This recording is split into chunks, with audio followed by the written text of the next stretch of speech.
Let's cover making concrete soap dishes. I got into making concrete soap dishes as I didn't like the way that wood dishes looked when using a soap bar. I wanted to find something that fit my brand, that I enjoyed making, and my customers really enjoy. And concrete soap dishes was the way to go. So let's get started. Setting up my workstation, my scale, my silicone mold, water, CementAll, vibrating plate, all of my different soap dish molds that are on easy to transport little cardboard boxes, my trash can, my chair, extra CementAll, and seriously, this has been a lifesaver.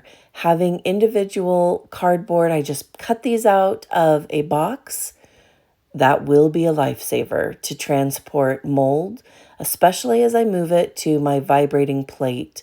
This is also a game changer. It has two settings, perfect and bounce your concrete soap dish mold everywhere, which we will show. So let's talk cement. I am using today CementAll. That is the product I prefer to make. I can get that from Home Depot. I have used Allcrete, which is from Lowe's. I don't like it as much. It really works the same as far as pouring, mixing, adding my paint. But in my opinion, the CementAll is a little bit of a lighter material to work with from the beginning, and that's what I prefer. I prefer having a lighter dish, and so that's what I will get is CementAll. I'm also using the manufacturer's suggested amount to mix. So right here, I am mixing 40 ounces of CementAll with 10 ounces of water. So it's a 4-to-1 ratio concrete mix to water. And I'm looking for a thin concrete batter mix. Think of a pancake mix, actually. A thin batter of pancake is what I'm looking for. And weather also does play a role in your concrete as you're mixing it. So this particular day that I'm mixing this concrete, it is cold outside. I live in a desert, so cold may be relative, but it is much colder than normal. And so my batter mix is still very runny. And so you'll notice I will add some additional concrete, and absolutely you can do that. So as you're stirring, if it's really thick and it's too thick from what you want, even though you may have followed the 4-to-1 ratio exact, feel free to add a little bit more water. If you wanted a little thicker, like here, it was too runny, I added a little bit more cement. Feel free to do that. You're going to have it fill by hand until you get it just right. But again, I'm looking for a thin pancake batter consistency. So as I'm stirring this concrete batter, I am using a paint stick. That is the easiest way. I can feel the bottom of the silicone bowl really well as I'm stirring it. And they're pretty inexpensive, and some places still offer them for free. So if there's a place I'm at that's offering paint sticks for free, I just grab several. Otherwise, it's a few bucks for a pack of 12, I think. So they're not that expensive. This is the consistency that I'm going for. It is a very thin pancake batter mix, and I want it this thin as well because I'm going to add some paint to it, and the paint will consume some of the water. Now, I use acrylic paint, and I get asked all the time what brand paint. I have used every brand. I have used brands from the dollar store. I usually will get whatever is least expensive, whatever is on sale, and metallic paint, which we're going to talk about later in this video, is probably my favorite. This is also another shout out to using a silicone bowl to mix the concrete, is I can cup that bowl and pour it directly into my molds the way that I want. The paint side does go in first, so I just make sure that I cover as many molds as I can with the paint, and then once those get added, I add it to my vibrating plate. And then this is when I will look to fill the mold all the way. Now, when I add the mold to the top of my vibrating plate, this is where I will fill the mold all the way. I actually won't fill it all the way to the top of the mold. I will try to fill it more a scant level to the top. The vibrating tray, I will keep my hand on the mold. Sometimes I will tap around the mold to help get out some of the bubbles. This really has been a lifesaver. Again, there are multiple settings to the vibrating plate, and it's almost, I'm thinking of a quicksand or an earthquake. As that vibrates, things in the sand settle, and that's what I'm looking. I'm making a mini earthquake for each one of my molds, and you can see there it almost jumped right off the plate. Here I'm just using my paint stick to add a little bit of paint. I just need a little bit more of concrete. And I'm not concerned about covering. This is the underside. What you see here is the underside of the dish. So I'm not worried about putting uncolored cement on the top, let's say. And I'm just waiting for that dish to kind of go down. Here I'm using a chopstick to make some additional swirls. And then just here's another viewpoint of pouring those molds. So as I will pour 2 to 3, I may add some additional paint. So it depends on how much of a marbling effect that I want. I found that painting and adding the paint before the pour is really the easiest way for me to add the paint. I'm also careful if I have to add additional concrete to each dish mold, especially if there's not paint in it. I will try not to pour it too high. So just like soap batter, I may not want some of the batter to break through. Think of it the exact same way of pouring your concrete batter. I don't want it to break through, so I'm very ginger on how I'm adding that, filling the rest of the concrete soap mold. And here's just another direction. As it's getting thicker, I will still put that in, put it on my vibrating plate, and everything will settle right into the grooves. And into the grooves of the soap dish mold is what I'm talking about. So while this is on the vibrating plate, there are a lot of bubbles that are coming up with this one, and it's because the concrete was thicker when I poured this, so I'm just using my chopstick to pop those as it's on the vibrating plate. And then this one is really thick batter. I just put on an extra mold onto the plate itself, and while the plate is on, this is when I'm pouring it. So again, I'm actually even thinking I'm making a little earthquake, everything settle. And so you can see how thick some of the batter is, especially as I'm getting to the end of the bowl and I'm scraping out the last bits of batter.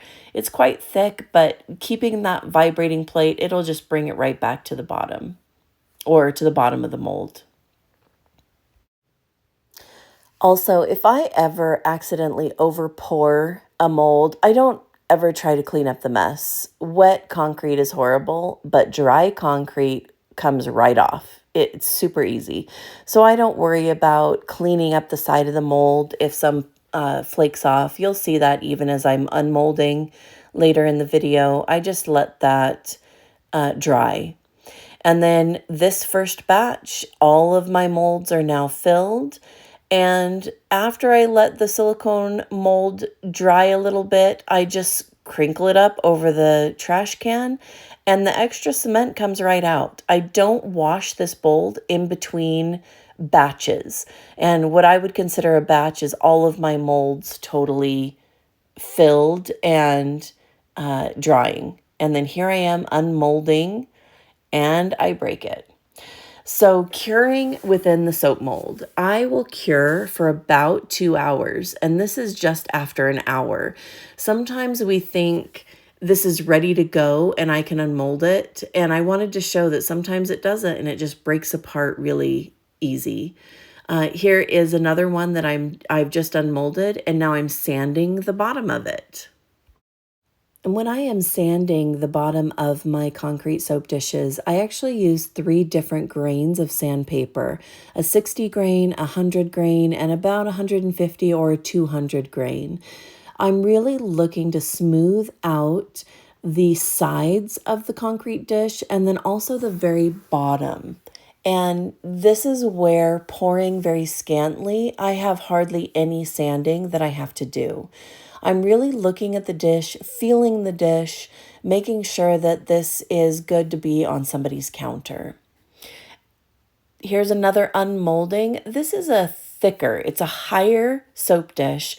So I'm very careful in unmolding. I'm just slowly releasing each side. I'm not in a rush because I don't want to break it. Once I get it unmolded, that's where I'm really checking out each side. I'm looking if there's any bits that I can just break off with my hand that was due to an overpour. And then in the mold itself, I'm just making sure there's no rough concrete bits and getting those out for the next batch that I'm going to make. Now that's a really thin part in the front of this particular dish. So I'm really just examining everything and then deciding which sandpaper I need to grab first, the more coarse, or if this can just be a fine. This particular dish, I'm just scraping off all of the concrete dishes around the bottom. This mold is a much less expensive mold. It's a very thin mold. It's very difficult to get my fingers underneath. I really like the look of this mold. So you don't have to go and spend $20 for a mold. You can get very inexpensive. I think this was only maybe $4 or $5. So you can get a lot cheaper molds and they work just fine. When I do have a dish that is not self-draining, I really need to make sure that I have high ridges. And so as long as your dish has that where your soap can stay out of the water, that is good. I have a lot of customers who do not like self-draining at all if it's next to their sink. So those ridges will keep your soap dry while it's next to the sink. I would not do not a self-draining in the shower. So if I have something in the shower, I will make sure that there's a self-drain. And then this has even higher ridges, which a lot of customers prefer that, where it's not a self-draining. And again, a less expensive mold. This one is more difficult to get out just because of the way that the dish looks. This is, in fact, I have this model in my shower now. It is a great self-draining. And so for the shower, where you could get a lot of water into your dish, I like those big drain holes. And so that's what I will suggest as customers are in the shower. Now, this dish that I'm unmolding, I wanted to show because you can see how rough the bottom of this dish is. I could have probably prevented that by putting it on the vibrating plate a little bit longer. I do really like the way that the inside works. Those ridges where the soap sits on is high, but just be aware of that as you're pouring. That could be the difference of how much sanding you have to do. So these are all of our dishes ready to go for the first pour. Then I give some examples of over pouring.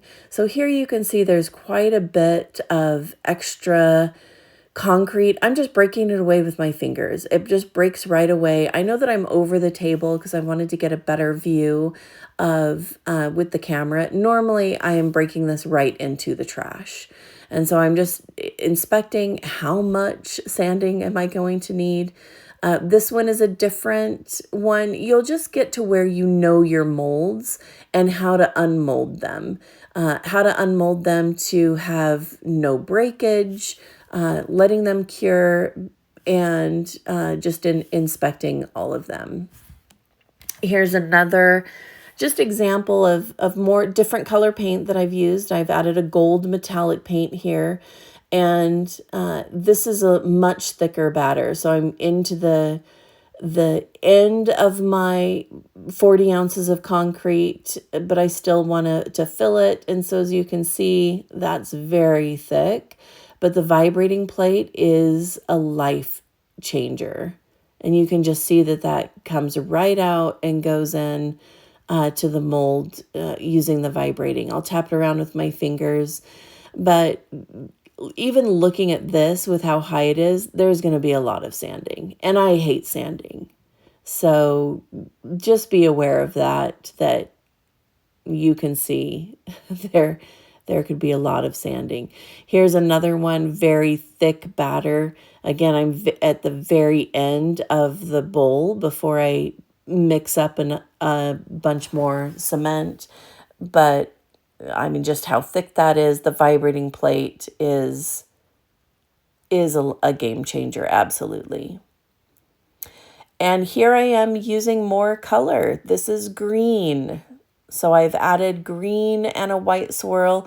One of the things that I do like about the paint is it's very forgiving for the natural color of the cement. Also in this particular one, I do not wash my soap molds in between making them. So all I had on here was green paint, but you notice there's a little flecks of gold in here. There's a tiny bit of fleck of gold within this one, and that's because it's from the previous batch. So I don't worry about that. If I'm making a white dish with white, I'll make sure that that only has white. But then as I go throughout the week that I usually make molds, I don't worry about it. I used to, but customers love just the little bit of extra, so I don't worry about it. And then this is a lot of black paint. So this is it's not a dye that I used in here. It actually is black. So because so much paint was in this dish, I'm really feeling how tough it is. If that has been wrong with the actual dish itself. If there is too much acrylic paint, it can jeopardize the integrity of the dish. So I'm just really feeling it. Is it hard? And is it going to be plausible? This shows you difference of a matte. The green is a matte paint, where that gold and brown is a metallic paint. This is a matte paint. So you can see that there's a difference in the type of paint that you used, whether metallic or matte. I prefer metallic. This one, again, we have a little bit of teal and gold that was left in here, and then I used a black matte. So some of them, you can see that there's a nice difference there, and I really appreciate that. And those little bits of uniqueness help with the customer. Let's now talk concrete dye. So I'm shaking the bottle up. This is a concrete dye that you can add directly to the concrete. So for 40 ounces, I am using half an ounce of the concrete dye. This is a red concrete dye that I am using. They have several different colors that you can get. I think I purchased this dye at Home Depot as well. And I'm just adding the water. So here it's different. I'm putting the water first before I add the concrete. So I'm still doing my 40 ounces of concrete and water. Here, the dye will consume some of the water mixture. So you will have more than the 4-to-1 ratio of water to concrete. I will just start mixing it and do the same thing. I'm still looking for the same consistency. I can still also add paint swatches here, or the acrylic paint, which I'm going to do. Now, as I'm mixing this, one of the things that I wanted to kind of touch base on is, especially if you're using a concrete dye, as you pour this into the dish, it can be difficult to get a consistent color all throughout. I have found that adding a little bit of paint makes it very forgiving. Even if I just add a little bit of a white swirl, it's very, very forgiving. And that's actually where I started. Why I started adding paint to the top of the swirl is I I didn't want different variation color from the cement, which is very easy to do. So here with the concrete dye, the other thing that I will do as I'm working on my projects is I will pour lighter to dark in my concrete dishes. Because again, I don't wash them in between pours. So I start with the ones that are just regular concrete with a white swirl. I will make all the ones I need to of that. And then I will start adding browns or lighter paint color. And then I will add dyes or different darker colors like the black or the green. So I just go from lighter to darker with whatever the total dishes that I'm making.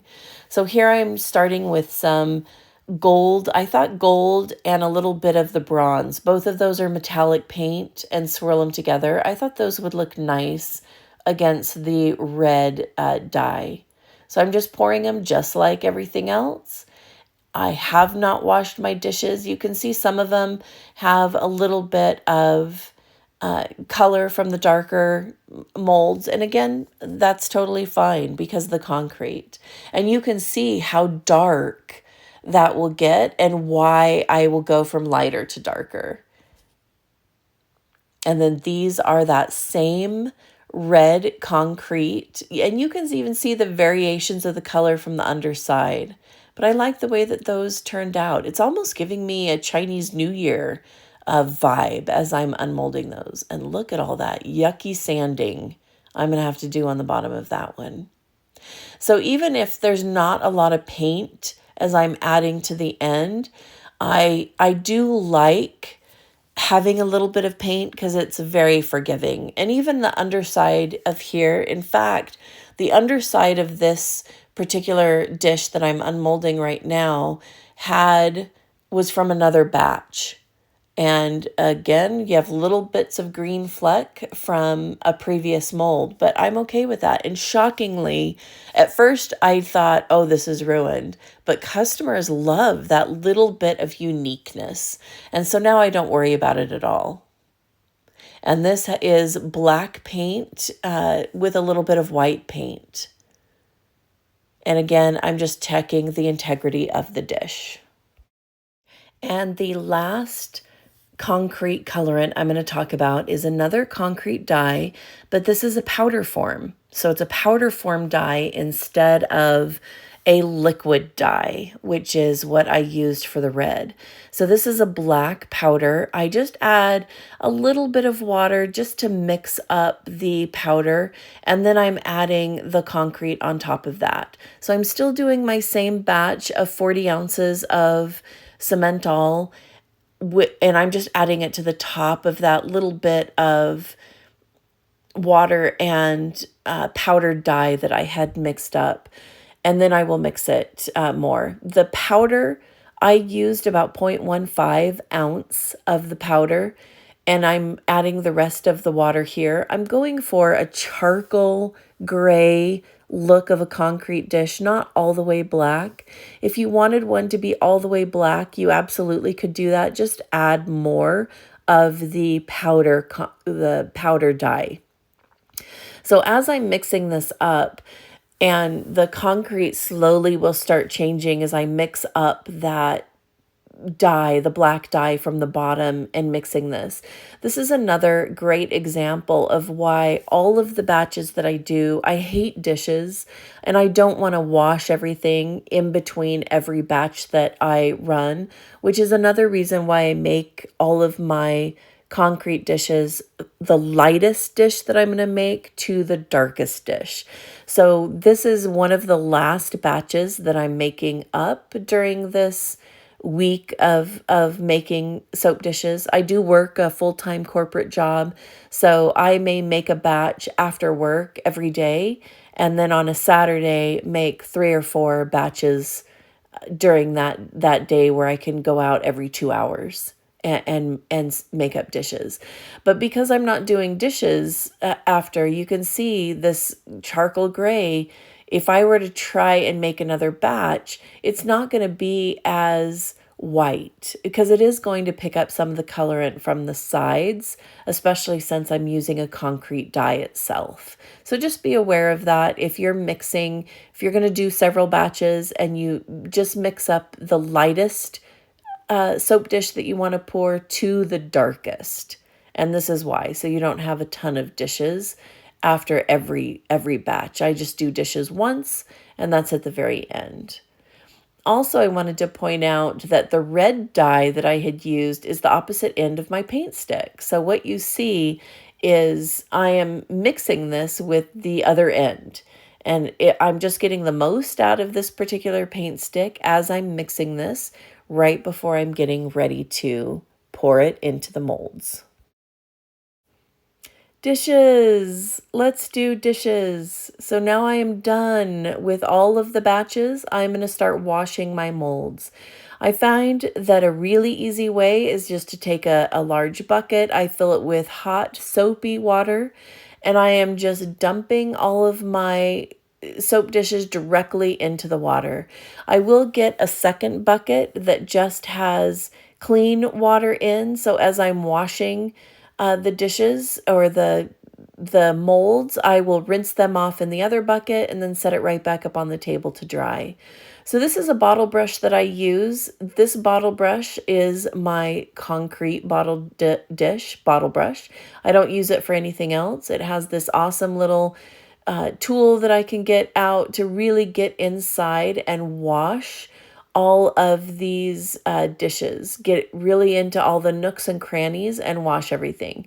I do find, obviously I've been making concrete soap dishes for a week, so this is a week old that could have stuff, but I find that if I just wash it right away, I really don't have any issue with it coming out. I may use my fingers if I've got some stubborn paint, but I don't spend a lot of time having to wash the dish. Really, the pieces do come out quite easily. I wash everything in the bucket so that I'm not getting concrete bits in my sink and in my plumbing, which was a great point that somebody had made on a previous tutorial that I had done up. And this really is much better with concrete, and I just pour it when I'm all done. I pour it out into rocks that are outside, and you can see how easily that just dries right up. And then I set it out to completely dry. Once my molds are completely dry, I will put them in Ziploc bags to protect them so that dust doesn't get into them. And I keep them in my garage. I live in the desert. My garage can get up to 120 degrees easily, and I have never had an issue. So this mold, I want to show you, you absolutely can turn the mold inside out to really clean it and make sure you're covering everything. Highly, highly, highly caution, do not dry it inside out. When you are ready to dry it, put it back together the way that you would if you're pouring your concrete into the dish. It can warp. If you try to dry it inside out, it can warp and completely ruin your mold. And you want, even though this one is an inexpensive mold, I still want it to last as long as I possibly can. So treat your molds well. Make sure to put them back together once you've got it all cleaned. I rinse this out and then I will dry it up. And it really is that easy. And just look at how nice and clean this dish is. Put it up and ready to dry. I also will use a baking rack to store all of the dishes as they're curing. I used to just make the dishes and have them all over the table, but then I'd have the tables out for a week or 2 weeks. I do let my dishes cure for a solid week. That seems to be my happy place before I add the sealant to them. And this is just another example of pouring from lightest to darkest, where the lightest where I started is on the top. I also have a plastic mat underneath each one. This helps it so it doesn't stick to the tray. And so I really like that. And now let's talk sealant. I use a polycrylic gloss sealant. Now the little jar that I have on the bottom or next to the sealant, I use that jar and pour from the larger gallon bottle into that smaller pint jar. So it just makes it easier for me, but it's the same polycrylic. I will put 1 coat on the bottom and 2 coats on the top. This is another thing that the baking tray makes it super easy is as I'm starting to add the sealant, I will just grab a tray and do the entire tray. I always know where I'm at because I will put it upside down when I finish dusting or sealing the bottom. So again, 1 coat on the bottom, 2 coats on the top is what I do. And then if I need to leave or go somewhere else, I will just leave and I will know exactly where I am because I don't turn them upside down until they are painted.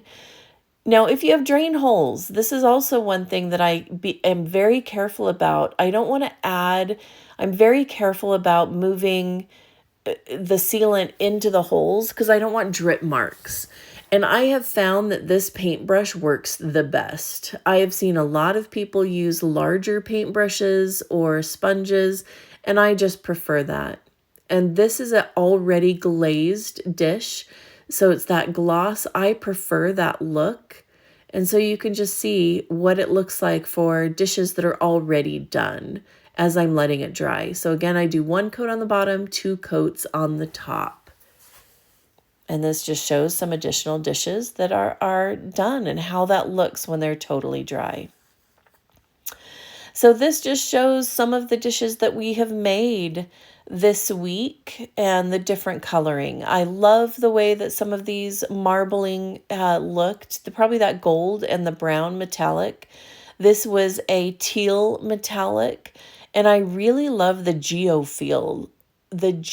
feel for some of these soap dishes. So it's a lot of fun. I have fun, and the colors will make my display table at vendor events really pop sometimes. This is what really pulls people in. Now, this is a soap dish that is in my house right now. This dish is about 3 years old. I will add little plastic feet to the bottom when I sell it. And this helps it so it doesn't move around or prevent scratching even more. This is my husband's dish. I have never washed it, so you can see how that holds up. I use a lot of different soap on my dish. There's even a little remnant of a soap. This one is also about 3 years old. And then this one is in our shower. Now, black.